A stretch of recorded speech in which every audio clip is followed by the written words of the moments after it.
I come from a family that programmed me and trained me to be out in this world and out in the streets and knowing how to maneuver.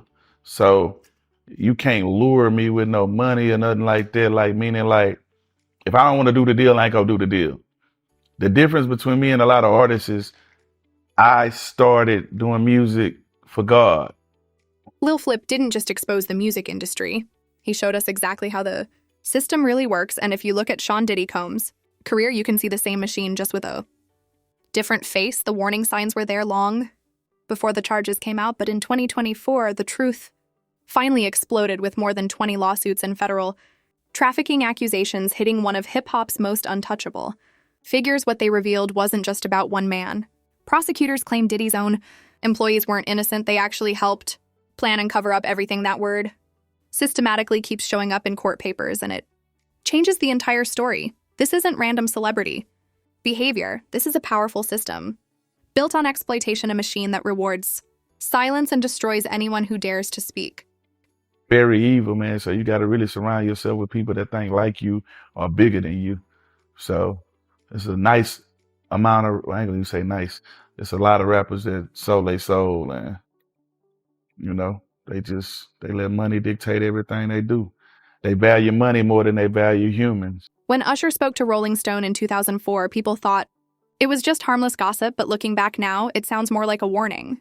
He said you'd open a door and see somebody doing it, or several people in a room having an urge that wasn't just a wild party, that was recruitment. And Usher was only 13 when he moved into Diddy's house. The same house insiders now claim was the spot for those infamous freak-offs.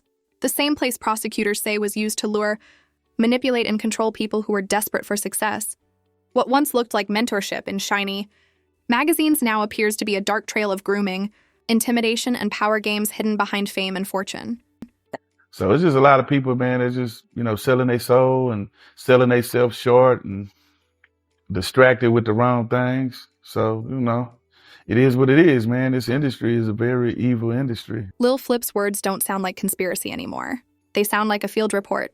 He claimed the industry demands dark rituals and twisted acts in return for fame. And when you look at Diddy's famous white parties those summer, events packed with senators, celebrities, and industry giants, they weren't just glamorous nights, they were allegedly deals in disguise. You wanted a record contract or a spot close to the most powerful man in hip-hop, there was always a price behind those champagne glasses and white suits. Insiders say it was all about leverage, get someone compromised, catch it on camera, and you own them forever. That's the real system of control, hiding behind the spotlight and illusions of success. The thing about the kids at some point here, and not for the younger ones, it's at some point. For North, it's right now, right? That even if she doesn't see it, even if somehow Kim is able to keep that away from her, the kids her friends at school, they're going to know about it. They're going to see it.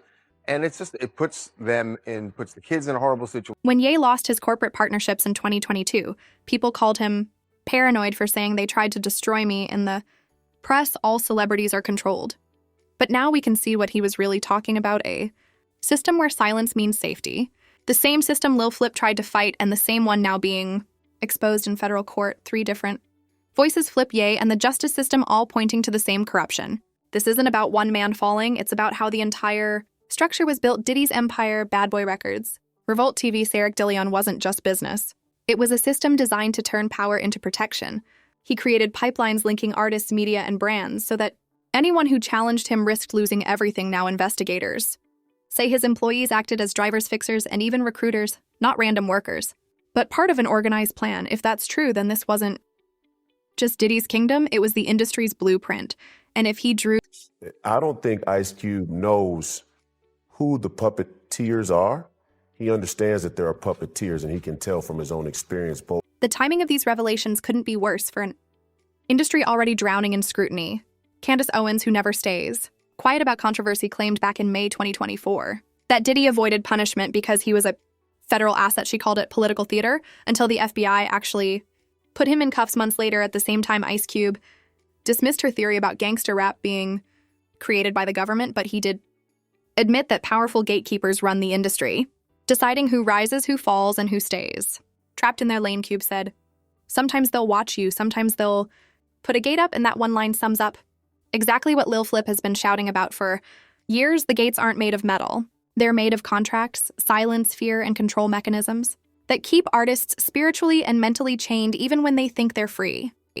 But as far as Meek Mills, Puff Daddy, whoever, none of these, all you fake hard you. Diddy's defenders keep saying the endless wave of accusations has mixed truth with lies, but even they can't explain the footage. The surveillance video showing him attacking his ex-partner in a Los Angeles hotel was enough to make his sponsors vanish overnight.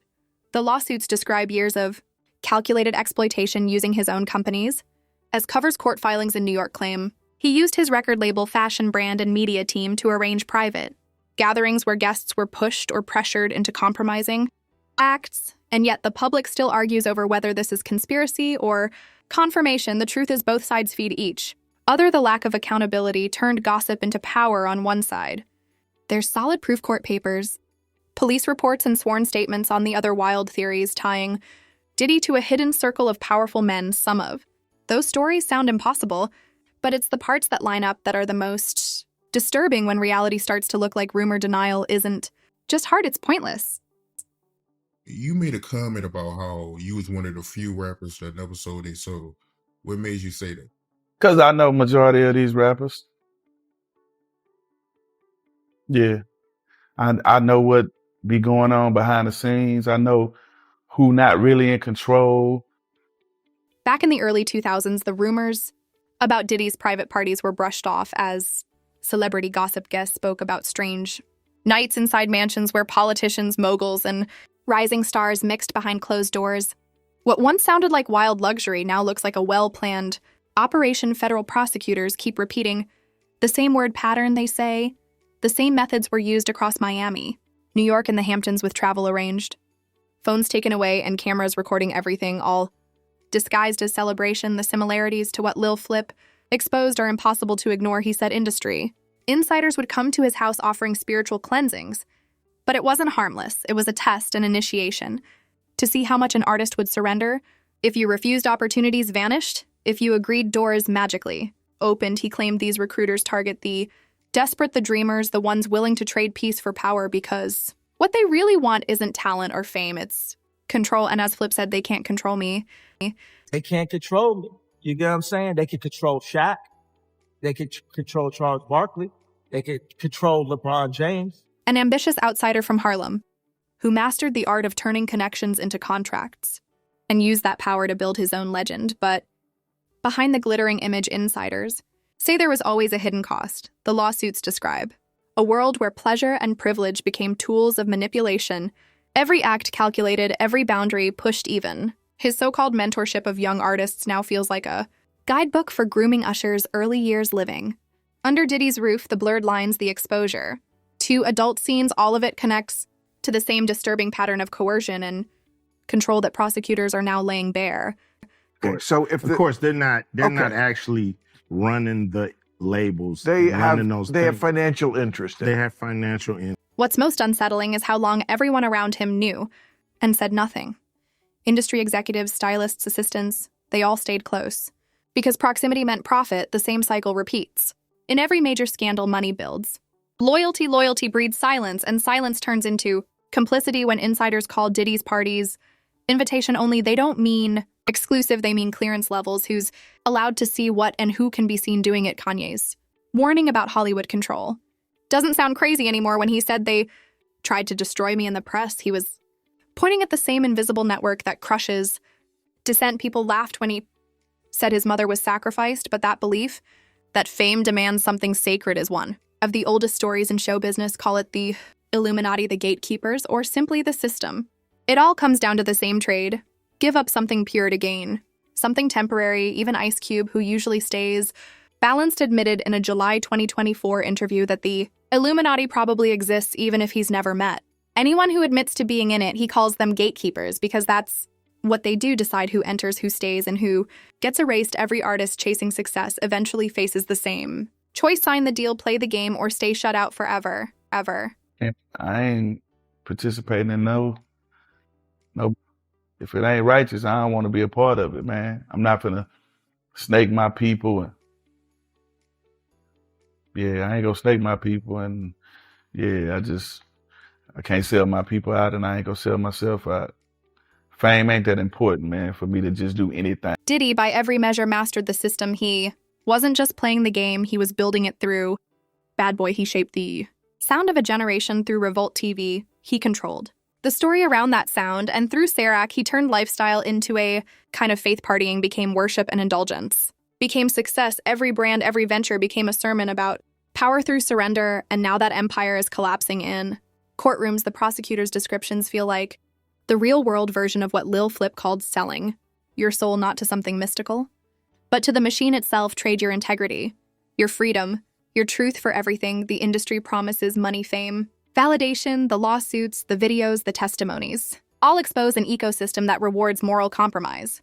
When insiders say everybody knew, they're not shocked, they're admitting they accepted it.